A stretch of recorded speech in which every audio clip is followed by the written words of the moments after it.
Hello मेरे प्यारे साथियों। तो बिहार सिविल कोड के कलर की रिज़ल्ट की क्या पोजीशन है, मैं उस पे आप थोड़ा उस पे थोड़ी चर्चा करते हैं। तो पहला तो सवाल ये उठता है कि सभी मेरे प्यारे साथी, ये सवाल कि आपने कहा था कि 10 से 15 के बीच में रिज़ल्ट आ जाएगा इसका, तो क्यों नहीं आया? सबसे पहला सवाल तो ये है। अभी हम उस पे आगे भी बताएंगे, मगर पहली बात तो ये करता हूँ मैं कि जो भी सिविल कोड को फॉलो कर रहे हैं, पहले तो मैं बताऊंगा कि कारण क्या है, लेकिन अभी क्यों नहीं रिलीज हुई रिजल्ट उस पर मैं बात करता हूँ। कि जो भी सिविल कोड को फॉलो कर रहे हैं उन्हें पता होगा कि पहले जो एग्ज़ाम होने वाला था सिविल कोड का, वो मार्च में होने वाला था। फरवरी में पहले डिसाइड हुआ या मार्च में ये फाइनल कर लिया गया था कि मार्च में ये एग्ज़ाम होगा। और ये पता कैसे चला था हमें? पता हमें ऐसे चला था कि सेंटर की नोटिस दिख हमारे पास लगी थी और सेंटर से पता चला था कि ये होने वाला है। मगर फिर वहाँ से भी उन्होंने बैकआउट कर दिया। आप ये सोचो कि जहाँ एग्ज़ाम होने वाला था वहाँ से फिर वो बैकआउट हो गए थे। तो आप सोचो, जब एग्ज़ाम सेंटर तक को वो नकार सकते हैं एग्ज़ाम लेने के डेट को, उसके लिए काफ़ी प्रिपरेशन होता है, टीचर्स को हायर किया जाता है उस दिन के लिए और उन्हें पे किया जाता है उनके गार्डिंग के लिए। काफ़ी सारे प्रोसीजर होते हैं, उनका लिस्ट बनता है। तो वो जब नकार सकते हैं तो एक रिजल्ट की डेट को नकारना कोई बड़ी बात नहीं है इनके लिए। एक तो पहले तो ये बात रही।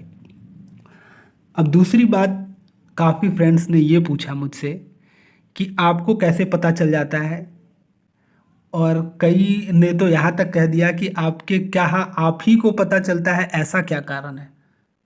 आप हम लोगों को नहीं पता चलता है, हम लोगों को कोई नोटिस नहीं आ रहा है और आपको पता चल जाता है, ऐसा भी कहा। तो मेरे प्यारे भाई, आपको भी पता चल जाएगा। आप पटना डिस्ट्रिक्ट कोर्ट जो है वहाँ आप जाओ, अंदर यदि आपको घुसने दिया जाता है तो आप जाओ, और जहाँ एग्जामिनेशन का एक डिपार्टमेंट है, जो कमेटी बनी है वहाँ एग्ज़ाम के लिए, वहाँ आप उनसे पूछ सकते हो यदि आपको अंदर जाने देते हैं तो। और आपके यदि कोई कॉन्टैक्ट्स हैं अंदर, आप किसी को पहचानते हो अंदर, तो आप उससे पूछो तो आपको भी बता देंगे। ज़रूरी नहीं है कि मैं ही ऐसा हूँ कि मुझे ही वो बताएं। ठीक है, आप इतना कर सकते हो तो आप खुद जाओ, और ये काम आपको यदि कहीं भी आपको मिलता है कोई, तो आप उससे पूछो तो आपको बता देंगे। अब वो सही बता रहे हैं या गलत, वो उन पे निर्भर करता है, और आप उनको कितना जानते हो उस पर भी निर्भर करता है।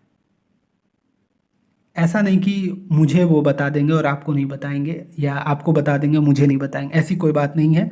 आपको भी बता देंगे यदि आपकी उनसे जान पहचान है, जो डिपार्टमेंट में वहाँ है तो ये तो रही बात कि क्यों मुझे पता चल जाता है और क्यों आपको नहीं चलता है। अब बात हम करते हैं कि रिज़ल्ट के क्यों नहीं आने के कारण, और कब आने के कारण, कब आ सकते हैं और अभी क्यों नहीं आ रहा है। तो पहली बात मुझे जो पता चली है वो ये है कि रिज़ल्ट जो प्रिपेयर हुआ, वो रिज़ल्ट प्रिपेयर किया गया है 5,139 कैंडिडेट का।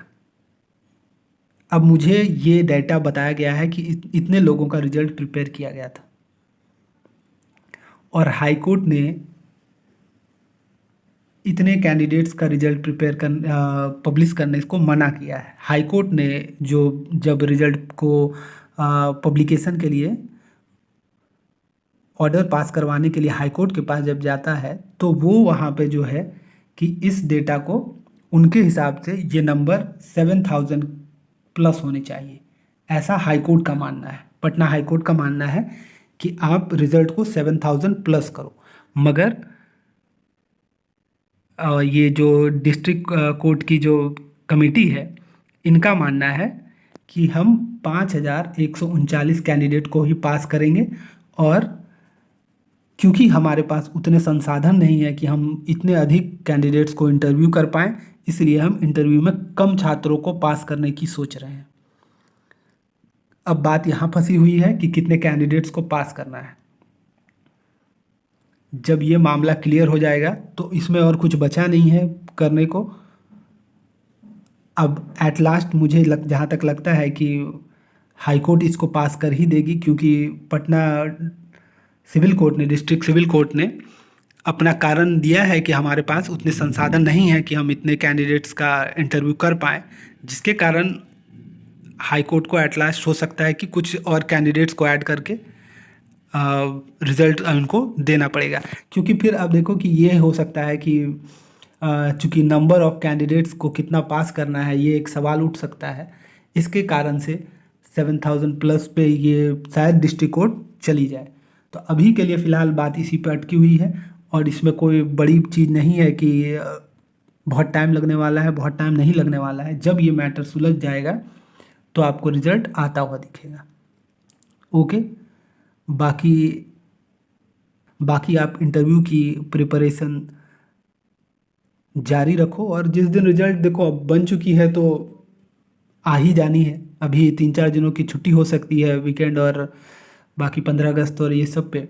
उसके बाद आपको रिजल्ट मोस्ट प्रोबेबली दिख जाएगी, क्योंकि अब बात उतनी ही है, या तो वो सीट इतने सीटों पे पास कर दें रिजल्ट, या फिर ये सीटों को बढ़ा दें। इतनी ही डिफरेंसेस हैं। इसको जब वर्कआउट हो जाएगा तो रिजल्ट ऑटोमेटिकली ही आ जाएगी। Okay, thank you and best of luck for further exam.